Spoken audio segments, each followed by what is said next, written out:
Olá pessoal, hoje nós vamos fazer um delicioso bolo no liquidificador.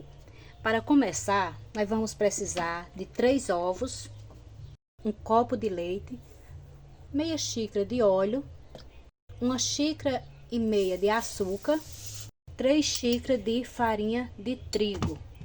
Agora vamos bater. Agora a nossa forma já está untada.